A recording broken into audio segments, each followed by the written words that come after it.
오늘은 요한복음 121번째 강해로 주님의 사랑 안에 거하라 하는 말씀을 증거해 드리겠습니다. 따라서 하십니다. 주님의 사랑 안에 거하라. 주님의 사랑 안에 거하라. 이 거하라는 말은 다른 말로 번역하면 살아라 그런 뜻입니다. 주님의 사랑 안에 살아라. 한번 따라서 하십니다. 주님의 사랑 안에 살아라. 신앙생활은 하나님의 사랑 안에, 우리 주님의 사랑 안에서 사는 삶입니다. 이게 잘 되면 신앙생활에 행복이 있고, 이게 잘 되지 않으면 신앙생활을 해도 마음의 평안과 기쁨과 행복이 없고, 오히려 신앙생활이 또 하나의 무거운 짐이 됩니다. 여러분이 잘 아는 대로 마태복음 11장에서 주님이 수고하고 무거운 짐진 자들아 다 내게로 오라. 내가 너희를 쉬게 하리라 하는 말씀을 하셨는데, 거기서 주님이 말씀하신 수고하고 무거운 짐진 자들은 보편적인 인간들의 그 수고와 짐을 의미하기도 하지만, 그 말씀이 직접적으로 말씀하시는 것은 종교의 무거운 멍에를 지고 힘들어하는 유대인들을 향해서, 특별히 바리새인들을 향해서 주님이 하신 말씀입니다. 우리가 인생엔 많은 짐이 있지 않습니까?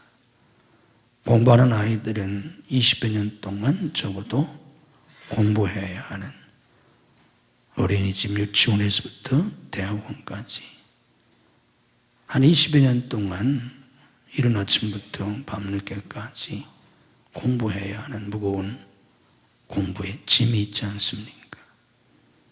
무거운 책가방보다도 더 무거운 그런 공부의 짐을 지고 한참 혈기방장한 그런 세월을 보내지 않습니까? 공부가 끝난다고 인생의 짐이 다 벗어지는 건 아니지 않습니까? 직장생활 하면서 퇴직할 때까지 한평생 직장에 무거운 짐을 지고 살아야 하고, 사업하는 사람도 사업에 무거운 짐을 지고, 여러 가지 어려운 여건 속에서 살아가지 않습니까? 또 취업을 하고 나면 결혼을 해야 하고, 결혼하고 나면 가정의 짐이 또 있지 않습니까?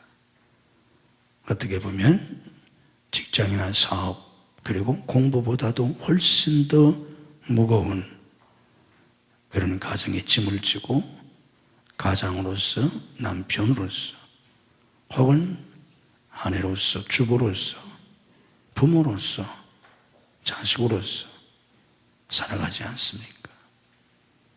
이런 게 다 우리 인생의 짐입니다. 그런데 자칫 잘못하면 이런 인생의 무거운 짐에 이 종교가 또 하나의 짐이 돼서, 그러지 않아도 인생이 힘든데 여기에 종교의 짐, 종교의 멍에까지 짊어지고 우리가 힘들게 신앙생활하기 쉽습니다. 예수님 당시에 유대인들이 그러했습니다. 특별히 열심히 믿어보겠다고 했었던 바리새인들이 그러했습니다. 그래서 주님이 수고하고 무거운 짐진 자들아 다 내게로 와라. 내가 너희를 쉬게 하리라 하신 겁니다. 우리가 주님 안에서 안식을 누리고, 주님 안에서 평안을 누리고, 주님 안에서 기쁨을 누리고, 주님 안에서 행복을 누리며 신앙생활을 하려면 오늘 본문에서 주님이 말씀하신 대로 우리가 주님의 사랑 안에서 살아야 합니다. 아멘. 나의 사랑 안에 거하라. 주님의 사랑 안에서 사는 신앙생활을 하면 주님 안에서 안식을 누리고 평안을 누리고 기쁨을 누리고 행복하게 살 수 있고, 이게 잘 되지 않으면 우리가 아무리 교회를 오래 다녔다고 할지라도 또 우리의 신앙의 연주가 많아지고 직분을 받고 또 우리가 주님의 일을 이것저것 한다고 할지라도 우리가 복된 신앙생활을 하지 못하게 됩니다. 그러면 오늘 말씀의 의미를 여러분들이 잘 깨닫고 성령께서 우리에게 이런 은혜를 주시기를 주님의 이름으로 축복합니다.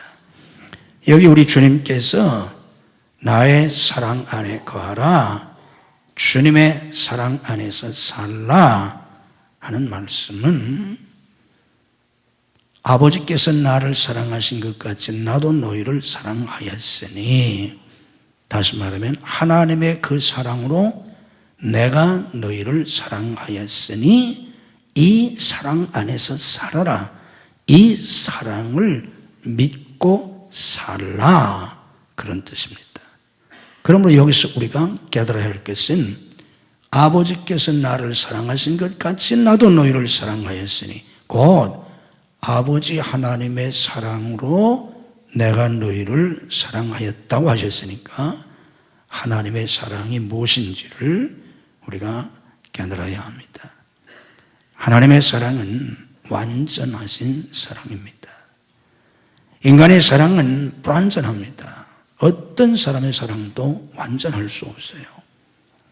그래서 우리가 사랑하면서 살아가는데 사랑하면서 살아가지만 사람과 사람 사이에 사랑은 갈등이 있지 않습니까?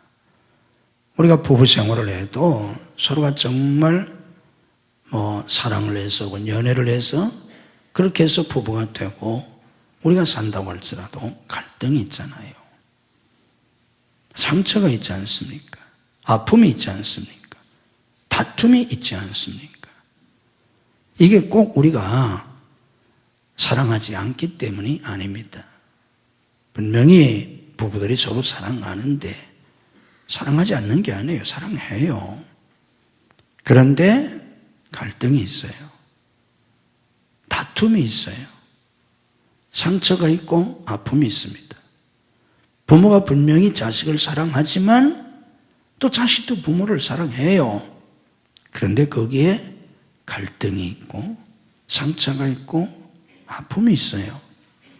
왜 그런가 하면 우리의 사랑이 불완전하기 때문에, 사랑하지 않아서가 아니라 사랑하긴 사랑하는데 그 사랑이 완전하지 못해서 사랑하면서도 갈등이 있고 아픔이 있는 겁니다. 그런데 하나님의 사랑은 그렇지 않습니다. 하나님의 사랑은 완전합니다. 우리는 사람의 사랑을 결코 완전한 사랑으로 기대해서는 안 됩니다. 아무도 우리를 그렇게 사랑하지 못해요. 부모라고 할지라도 자식을 그렇게 사랑하지 못해요. 인간의 사랑은 다 불완전한데 하나님의 사랑만이 완전하시기 때문에 이 완전하신 하나님의 사랑을 믿고 그 사랑을 받고 살아야 합니다. 우리 하나님의 사랑은 무한하신 사랑입니다. 무한이란 말은 한계가 없다. 인간의 사랑은 다 한계가 있어요. 사랑하긴 하지만 그 이상은 못해요. 우리는 우리를 사랑하는 사람들, 또 내가 사랑하는 사람들이 내가 생각하는 정도까지 해주길 바라고, 또 지금 사랑하는 것보다 조금 더 해주기를 바라는데, 그래서 조금만 더 해주면 아이들이든지 부부 사이든지 조금만 더 해주면 좋을 텐데 이런 아쉬움을 갖고 섭섭함을 갖는데 그게 한계예요. 인간의 사랑은 무한하지 않아요. 아무리 사랑해도 거기까지예요. 그래서 우리는 무한한 사랑을 기대해서는 안 됩니다. 모든 것을 요구해서는 안 됩니다. 그 누구에게도 우리는 모든 걸 요구해서는 안 돼요. 자식이 부모에게 모든 걸 요구할 수 없어요. 부모가 자식에게 모든 걸 요구해서는 안 돼요. 아내가 남편에게 모든 걸 요구하면 안 됩니다. 남편도 아내에게 모든 걸 요구하면 안 돼요. 인간의 사랑은 한계가 있기 때문에 모든 것을 다 채워줄 수가 없습니다. 하나님의 사랑만이 무한하십니다. 하나님의 사랑은 영원한 사랑입니다. 인간의 사랑은 영원하지 않아요. 끝이 있어요. 언젠가는 없어질 수 있습니다. 사람에게 영원한 사랑을 기대해서는 안 돼요. 영원한 사랑을 하실 수 있는 분은 영원하신 하나님뿐입니다. 하나님의 사랑은 불변의 사랑입니다. 변하지 않습니다. 인간의 사랑은 변해요. 그래서 실망합니다. 내가 변하지 않겠다고 약속을 하고 맹세를 해도 소용이 없어요. 그 약속이나 그 언약이나 그 맹세가 거짓이란 뜻이 아니라 순수하고 진실한 마음으로 약속을 해도 지킬 수가 없어요. 내가 당신을 영원히 사랑할 거야. 어떻게 지킵니까? 그건 지금 내 마음의 표현일 뿐이지, 지금 내가 그렇게 생각한다는 것 뿐이지, 지금 내가 그렇게 사랑한다는 것 뿐이지, 아무도 거기에 대해서 보증할 수는 없어요. 인간의 사랑은 영원하지 못합니다. 하나님의 사랑만이 영원합니다. 변하지 않습니다. 내 사랑 안에 거하라 하는 말은 이 하나님의 사랑, 완전하시고 무한하시고 영원하시고 불변하는 이 사랑 안에 살아라 하는 뜻입니다. 아멘. 우리는 불완전한 사람들과 사랑하면서 많은 갈등과 많은 상처가 있어요. 가정에서도 상처가 있고, 학교 다니면서 얼마나 상처를 많이 받습니까? 직장 생활하면서 얼마나 많이 상처를 받아요. 사업하면서 얼마나 상처를 받고 어렵습니까? 또 교회 와서도 성도들 사이에 상처를 받아요. 또 어떤 사람 목사한테 많은 상처도 받고, 목사도 완전하지 못하기 때문에 목사한테도 교인이 많이 상처를 받고, 그럼 교인들한테 목사는 상처를 안 받느냐? 안 받을 것 같습니까?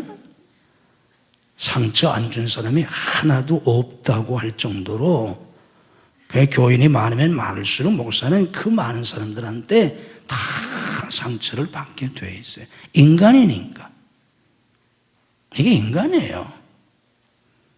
그래서 우리에게는 아픔이 있어요. 갈등이 있어요. 이거를 씻을 수 있는 길은, 이거를 극복할 수 있는 길은, 이거를 넘어서서 행복을 누릴 수 있는 길은 하나님의 사랑입니다. 아멘.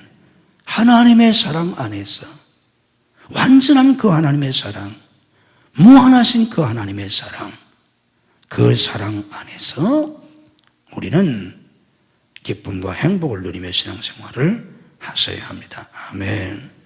누가 여러분에게 상처를 주었다고 미워할 것도 없고 낙심할 것도 없고, 가정에서 상처를 받았다고 가정을 다 뛰쳐나오면 가정생활할 사람은 하나도 없어요. 교회에서 상처받았다고 다 교회 나가면 교회 다닐 사람 하나도 없어요. 이 세상은 다 불완전해요. 그런 속에서 하나님의 사랑, 예수님의 그 완전한 사랑을 우리가 받아서 그런 걸 다 극복하고, 그런 속에서도 우리가 행복을 누리면서 살아야 합니다. 신앙생활은 하나님의 사랑, 예수님의 사랑을 믿고 사는 겁니다. 내가 부족해도 주님은 날 사랑하세요. 내가 연약해도 주님은 날 사랑하세요. 내게 허물이 있어도, 죄가 있어도 주님은 날 사랑하세요. 내가 문제가 있어도, 내게 고통이 있어도, 내 삶에 위기가 닥쳐와도, 감당할 수 없는 문제가 있을 때에도 주님은 나를 사랑하십니다. 내 마음이 두렵고 걱정이 되어도, 때로 내 마음이 가라앉고 침체되어도, 그때도 주님은 여전히 나를 사랑하세요. 내가 외롭고 의지가 없을 때에도 주님은 나를 사랑하세요. 내 사랑 안에 거하라 하는 말은 이 사랑을 믿고 살아라 하는 뜻입니다. 항상 주님의 사랑을 믿고 사는 여러분들이 되시기를 주님의 이름으로 축복합니다.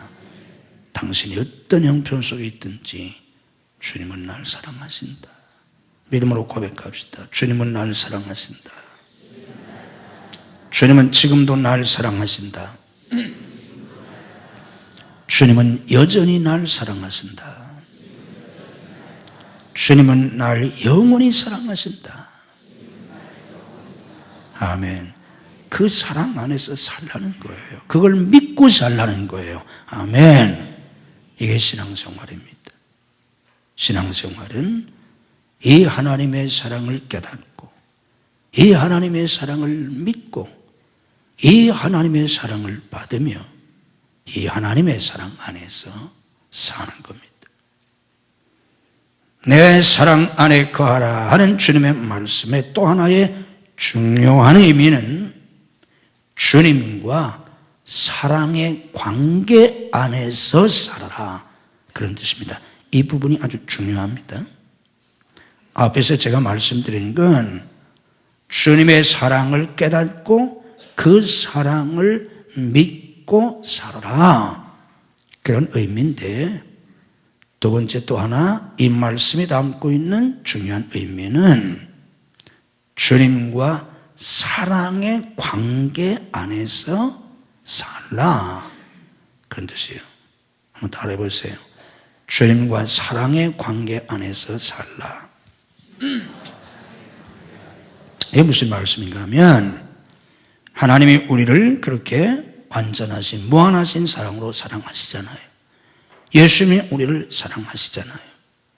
그런데 하나님이 아무리 우리를 그렇게 사랑하셔도, 예수님이 아무리 그렇게 우리를 사랑하셔도, 내가 하나님을 사랑해서, 내가 예수님을 또한 사랑해서 하나님의 사랑과 내 사랑, 이 양자의 사랑의 관계가 이루어지지 않으면 우리가 그 사랑 안에서 살 수가 없어요. 사랑은 짝사랑이 되어서는 절대로 사랑의 관계가, 사랑의 열매가 맺어지지를 않습니다.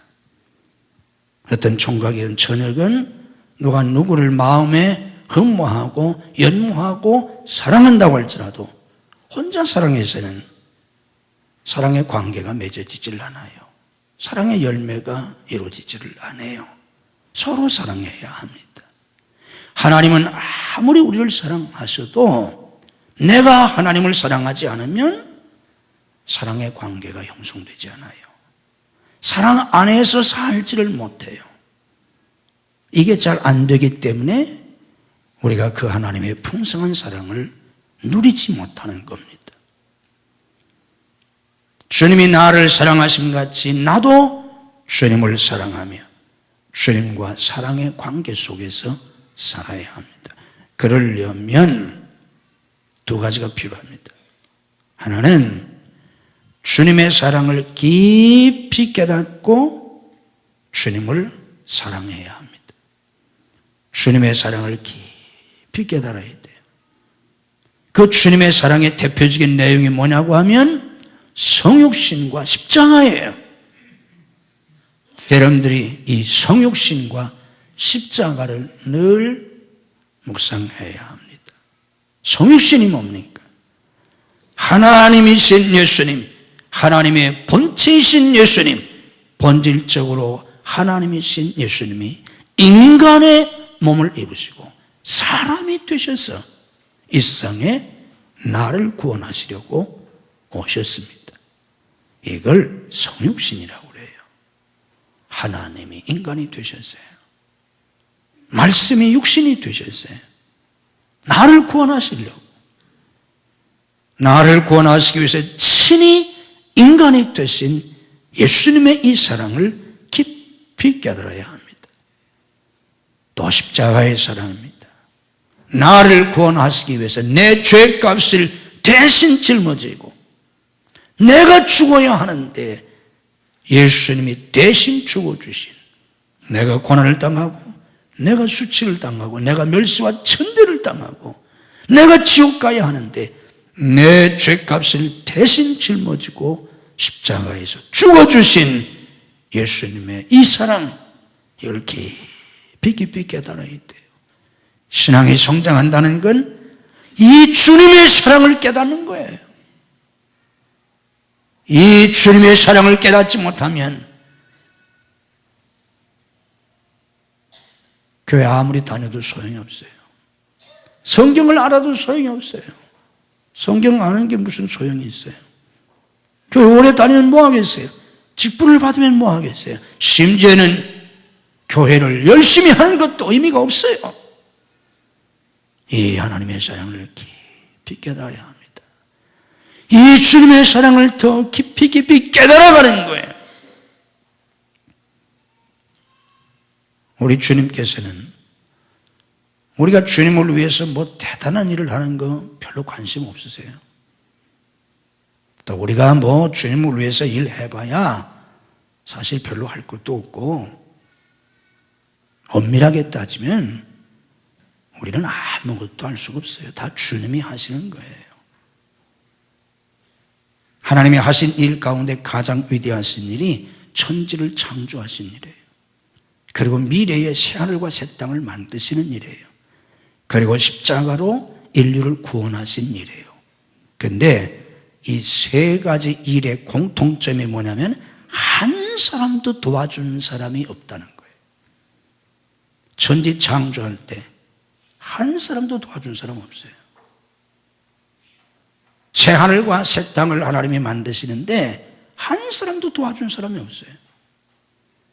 십자가로 인간을 구원하시는데 한 사람도, 심지어는 예수님의 제자들을 쫓아 도와준 사람이 없어요. 홀로 천지를 창조하셨고 홀로 새하늘과 새 땅을 창조하시고 홀로 십자가에서 하나님은 인간을 구원하셨습니다.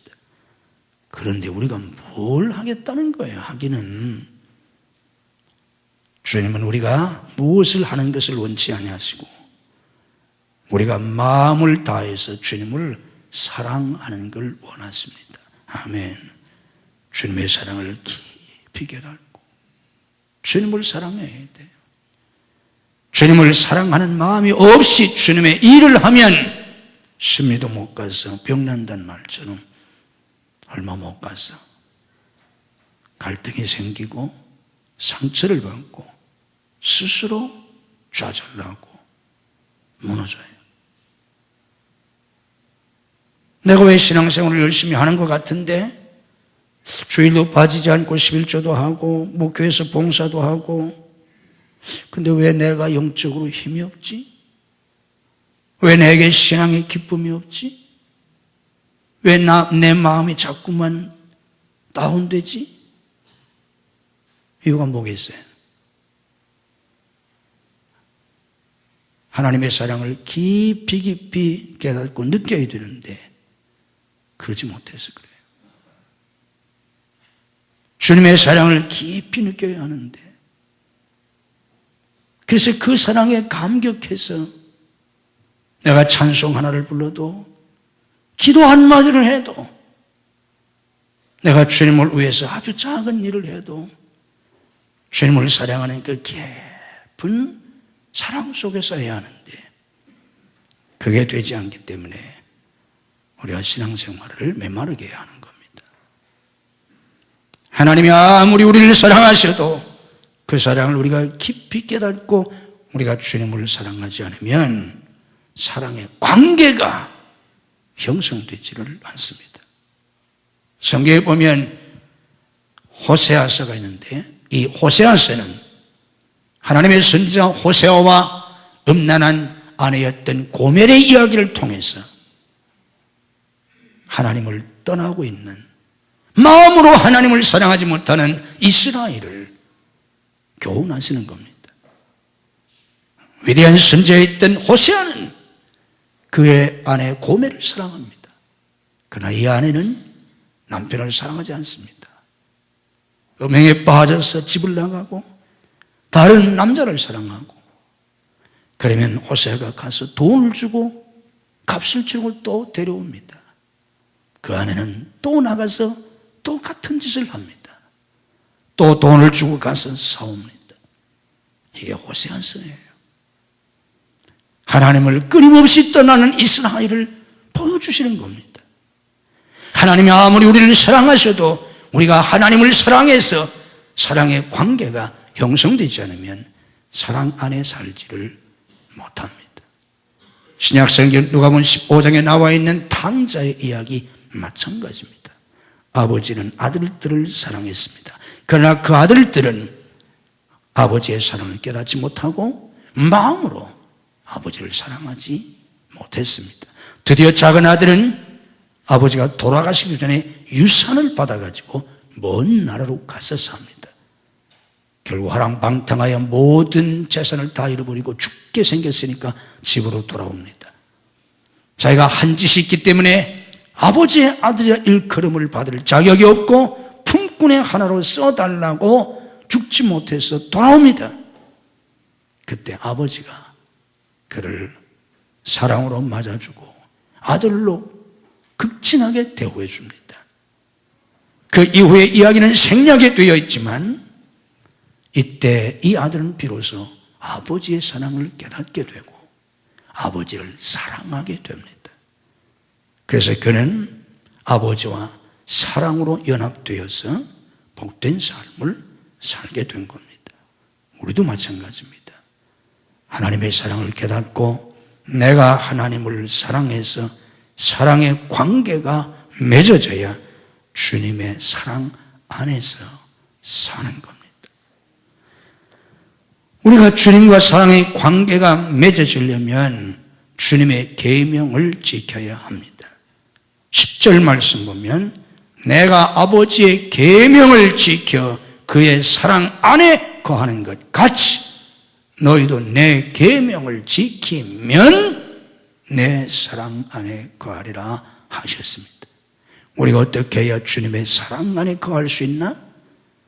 내가 아버지의 계명을 지켜 아버지 안에 거하는 것처럼 너희가 내 계명을 지키면 내 사랑 안에 거한다는 겁니다. 주님의 계명을 지켜서 살아야 합니다. 그래야 주님의 사랑 안에 살게 됩니다. 이게 무슨 말입니까? 성경 전말로 돌아가면 하나님이 처음 인간 아담과 하와를 만드시고 에덴 동산에서 하나님을 사랑하며 그들은 천국 생활을 했습니다. 그런데 왜 그들이 에덴 동산에서 쫓겨나서 저주받은 땅에서 그렇게 고생하다가 죽게 되었습니까? 하나님의 계명을 어겼지 않습니까? 따먹지 말라고 하는 선악과를 따먹었지 않습니까? 그래서 그들이 하나님과의 관계가 파괴되고 낙원에서 쫓겨났지 않습니까? 하나님의 계명을 지켜야 하나님의 사랑 안에 거합니다. 우리 주님께서는 십자가에서 죽기까지 복종하시지 않았습니까? 우리가 이렇게 계명을 지키는 삶을 사셔야 합니다. 그 계명이 뭡니까? 12절 말씀 보면 내 계명은 곧 내가 너희를 사랑한 것 같이 너희도 서로 사랑하라 하는 이것이니라. 계명을 지켜야 예수님 사랑 안에 거하게 되는데 계명이 뭐냐? 내 계명은 곧 내가 너희를 사랑한 것 같이 너희도 서로 사랑하라 하는 이것이니라. 주님께서 만찬석상에서 새 계명을 주신 것처럼 주님의 사랑으로 주님이 우리를 사랑하신 것 같이 너희도 서로 사랑해라. 이게 계명입니다. 이 계명을 지켜야 주님의 사랑 안에 거하게 된다는 겁니다. 성경엔 많은 율법이 있습니다. 많은 계명이 있습니다. 그 가운데 가장 큰 계명이 사랑의 계명이에요. 사랑하지 않는 게 죄입니다. 주님의 사랑으로 사랑해야 합니다. 우리가 죄인임에도 불구하고, 우리가 부족함에도 불구하고 우리 주님께서 우리를 사랑하셨던 것처럼 인간은 다 부족해요. 다 불완전해요. 여러분이 교회 와서 배워야 될 게 뭡니까? 교회 와서 여러분들이 성자를 발견하는 게 아니고, 교회 와서 위대한 사람들을 만나는 게 아니고, 교회는 그런 사람 하나도 없어요. 죄가 없으면 왜 교회를 나오겠어요? 하나님 없이도 충분히 성공할 수 있고 충분히 행복할 수 있는 그런 사람이라면 왜 교회를 나오겠어요? 뭐로 나오세요? 교회 나올 필요 하나도 없어요. 우리는 예수님이 아니면 지옥 갈 수밖에 없는 사람들이기 때문에 예수를 믿습니다. 아멘. 하나님의 도우심이 아니면 우리는 절대로 행복할 수가 없어요. 하나님의 축복이 아니면 우리 자녀들이 절대로 잘 될 수가 없어요. 하나님의 도우심이 아니면 절대로 내 사업 잘 될 수가 없고, 내가 직장생활을 제대로 할 수 없고, 하나님의 도우심이 아니면 난 망할 수밖에 없고 죽을 수밖에 없고, 나는 파멸할 수밖에 없고 지옥에 갈 수밖에 없어요. 그래서 예수 믿는 겁니다. 아멘. 교회는 다 그런 사람들이에요. 뭐 교회가 다 성자들만 있는 줄 아세요? 다 교회는 그런 사람들이에요. 그래서 교회가 상처도 받고 실망도 하고 그러는 거예요. 여기서 우리가 배워야 될 게 뭐냐고 하면, 그런데 하나님이 우리를 사랑하신다는 거예요. 아멘. 내가 볼 때는 아이고 저것도 사람인가, 저것도 집사인가. 그런데 주님은 그를 사랑하신다는 거예요. 아멘 하셔야 합니다. 이걸 깨달으셔야 돼요. 저 사람도 장로인가? 아이, 무슨 장로가 저 모양인가? 그런데 여러분이 깨달으셔야 할 것은 하나님은 그 장로를 사랑하신다는 거예요. 아멘. 아멘 하셔야 합니다. 목사도 마찬가지고요. 목사가 교인들을 그렇게 볼 수 없으면 목회할 수가 없어요. 다 나가라고 하죠.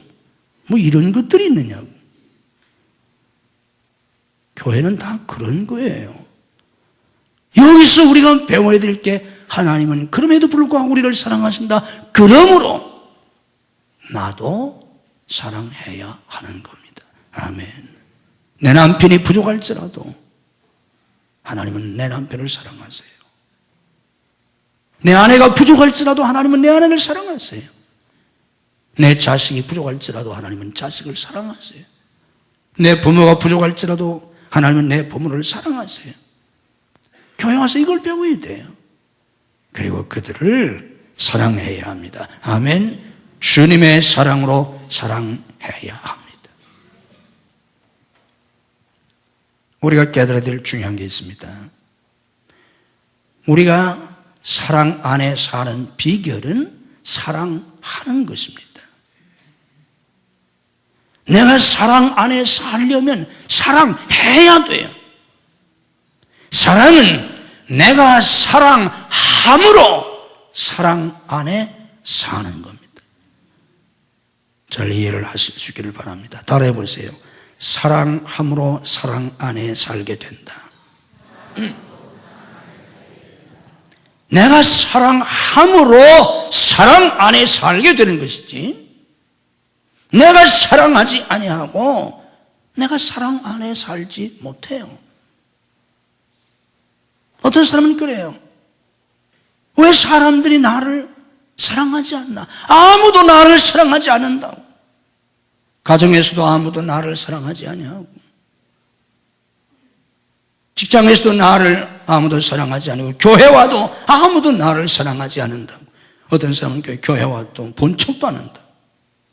그래서 교회에 대해서 실망하고 상처를 받는 사람들도 많아요. 교회가 잘못하는 것도 물론 많이 있습니다.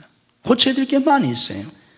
그러나 또 하나 우리가 생각해야 될 건, 너는 누구를 사랑해 보았나? 너는 지금 누구를 사랑하고 있는 거예요? 넌 가정에서 누구를 사랑하는가? 너는 교회에서 누구를 사랑하는가? 아무도 나를 사랑해 주지 않는다고 섭섭하기 전에 너는 지금 누구를 사랑하고 있나? 몇 사람이나 사랑하고 있나? 누구를 사랑해 보았나? 사랑함으로 사랑 안에 살게 됩니다. 내가 하나님을 사랑함으로 하나님의 사랑 안에 살게 되고, 내가 다른 사람을 사랑함으로 다른 사람과 사랑 안에서 살게 됩니다. 이게 사랑의 비결입니다. 그래서 주님은 서로 사랑하라는 거예요. 이웃을 사랑하라는 거예요. 우리가 깨달아야 할 것은, 우리 보고 이웃을 사랑하라고, 서로 사랑하라고, 이렇게 주님이 우리에게 사랑의 계명을 주신 것은, 이것은 무거운 멍해가 아닙니다. 사랑은 멍해가 아닙니다. 사랑은 의무가 아닙니다. 사랑은 축복의 열쇠입니다. 사랑은 행복의 열쇠입니다. 왜 우리 보고 사랑하라고 하나? 내 마음에 들지 않은 사람 다 내쫓아버리고, 은혜 받기 전에 야고보와 요한이 그랬던 것처럼 다 하늘에서 불을 내려서 그냥 불사질러서 다 불태워서 없애버리지. 야고보가 그랬잖아요. 하나님은 우리 보고 그들을 내쫓으라고 하지 아니하시고, 다 없애버리라고 하지 아니하시고, 심지어는 그들을 변화시키라고 하지도 아니하시고, 사랑하라고 하셨어요. 사랑하라고. 왜 이런 계명을 주셨겠습니까? 우리에게 힘든 멍해를 메워주시려고 하는 게 아니에요. 사랑하는 것이 바로 우리를 행복하게 하고 우리를 복되게 하는 열쇠이기 때문입니다. 누가복음 6장 38절 말씀 보면, 주라! 그러면 하나님께서 너에게 주시리니 누르고 흔들어 넘치도록 하여 너에게 안겨주리라 하셨습니다. 내가 행복해질 수 있는 비결이 다른 사람을 사랑하는 것입니다. 아멘 하셔야 합니다. 행복은 다른 데 있지 않아요. 소유에 있지 않아요. 높아지는 데 있지 않아요. 지배하는 데 있지 않아요. 왜 대통령이 감옥에 가야 합니까? 죄명이 뭡니까? 10가지가 넘는 죄명이 있지만 핵심은 무엇이겠습니까? 그의 지위와 권위를 가지고 백성들을 섬기지 않았다는 거 아닙니까? 자기의 사사로운 이익을 위해서 자기의 권위를 남용하고 권력을 잘못 썼다는 거 아닙니까? 사실은 나중에 재판에서 결과가 나오겠지만 현재까지의 주장은 그런 거 아닙니까? 그래서 결국 불행한 신세가 되고 말았지 않습니까? 다른 사람 다 그러는데 왜 나만 잡아가느냐고? 우리는 그렇게 말해서는 안 됩니다. 우리가 사랑할 때 행복할 수 있고, 다른 사람을 사랑하며 살 때 축복의 주인공으로 살 수 있습니다. 행복은 소유에 있지 않습니다. 지위에 있지 않습니다. 권력에 있지 않습니다. 내가 더 많이 사랑할수록 더 많이 행복할 수 있고, 내가 더 많이 사랑할수록 하나님이 더 풍성한 복을 주실 것입니다. 왜 하나님은 나에게 더 풍성한 복을 주시지 않나? 왜 나는 더 행복하지 못할까? 더 소유하려고 하고, 더 높아지려고 하고, 심지어는 더 많은 일을 하려고 하고, 그러지 말고 더 사랑하려고 하셔야 합니다. 가까운 집안 식구부터 더 사랑하셔야 합니다. 아멘. 그게 안 되면 절대로 행복할 수가 없어요. 함께 사는 식구들, 내 자식 부모들, 내 시부모들, 며느리, 내 가족들, 그러나 나와 함께 주변에 있는 내 이웃, 내 교우들, 직장인들, 내 주변에 있는 사람부터 사랑해야 되고, 말로만이 아니라 실제로 그들에게 사랑을 베풀어야 합니다.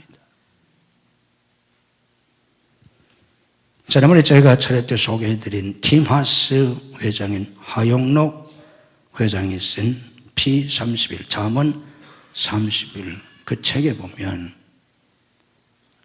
이런 얘기가 나옵니다. 그 책을 꼭 한번 읽어보세요. 사업하시는 분들 특별히 이분이 잠언 31장에서 지혜를 얻어가지고 그분이 돈 하나도 없는데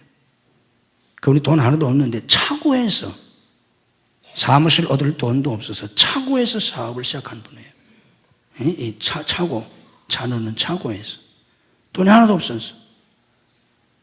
그리고 자기 동생이 컴퓨터 한 대 사줘가지고 차고에서 컴퓨터 한 대 가지고 사업을 시작했어요. 그 차고에서 꽤 오랫동안 했어요. 그래가지고 그렇게 유명한 회사를 만들었습니다.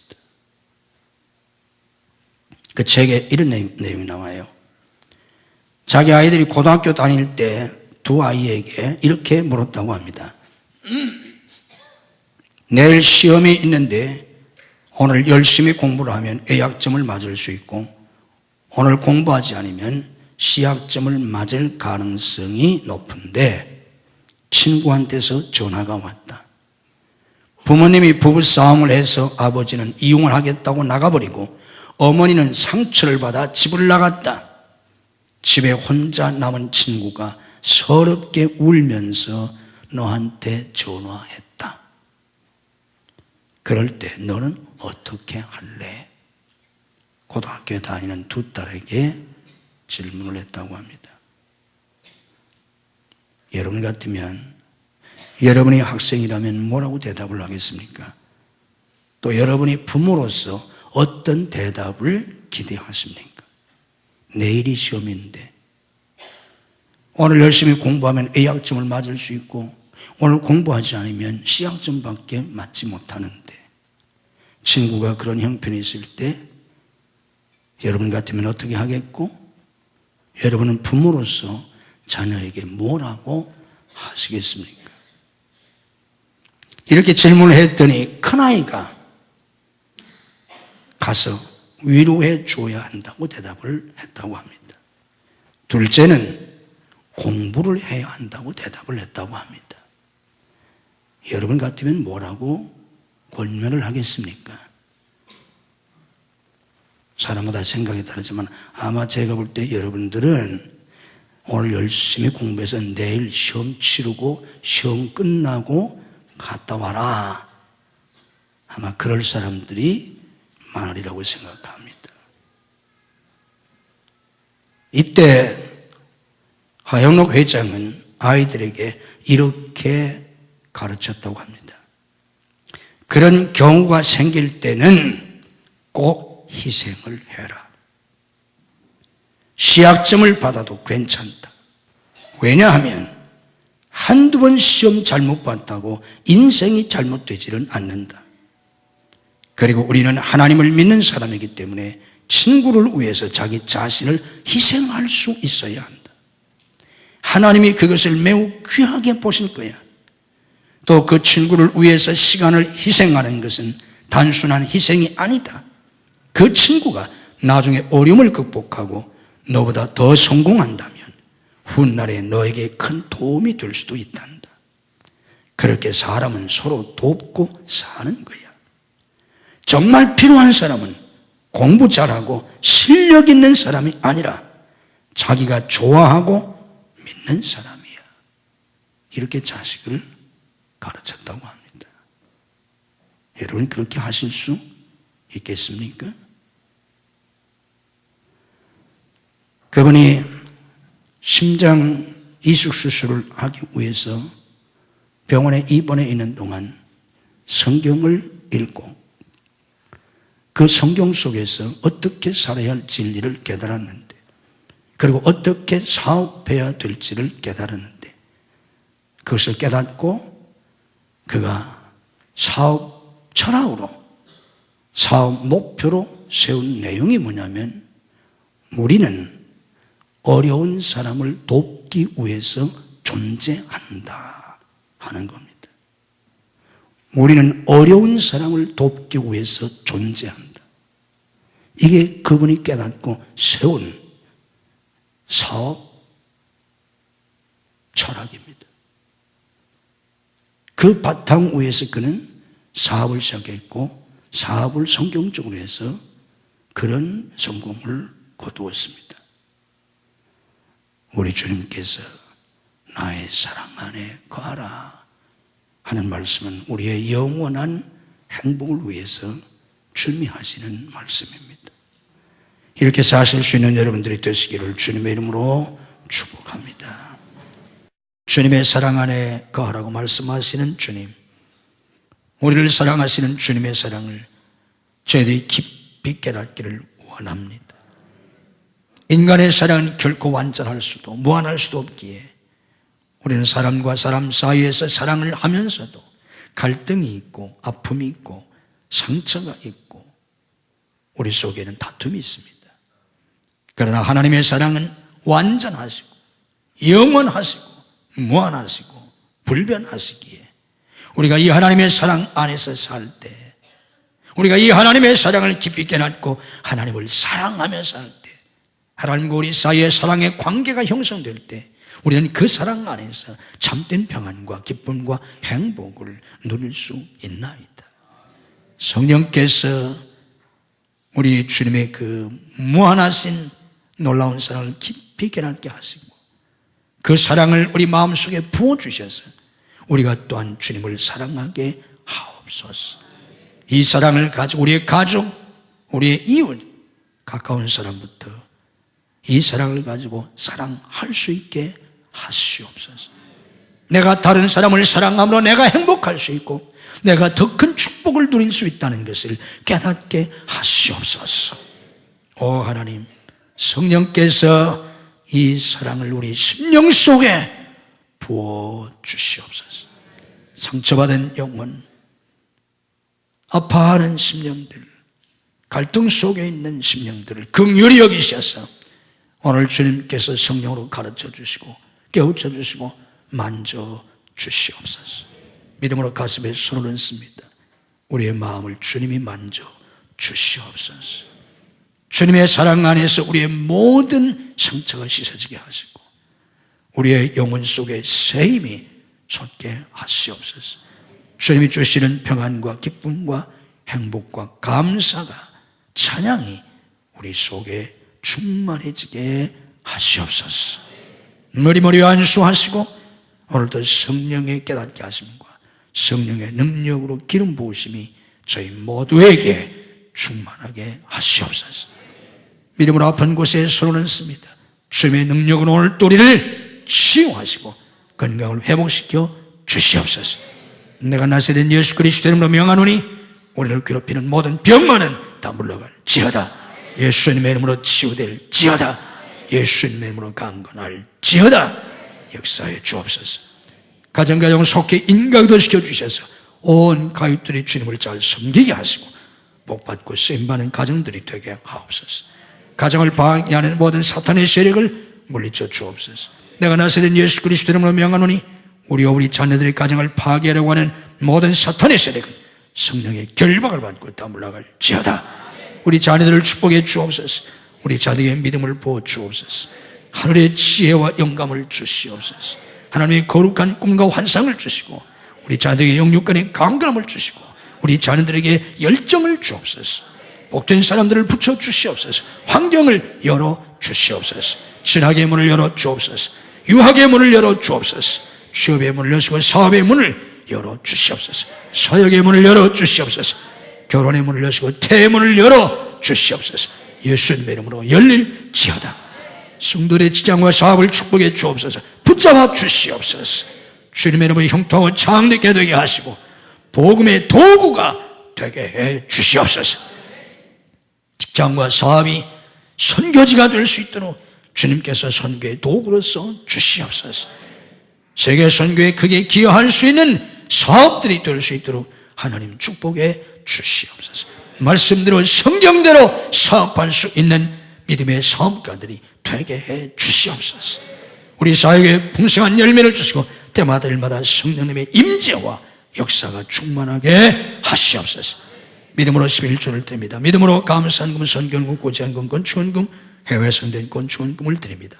주님이 받으시고 하늘과 땅의 복으로 금세와 내세의 복으로 자녀와 후손의 복으로 믿음의 명문가를 이루는 복으로 은혜와 복을 넘치게 부어 주옵소서. 저희들을 통해서 영광을 거두시옵소서.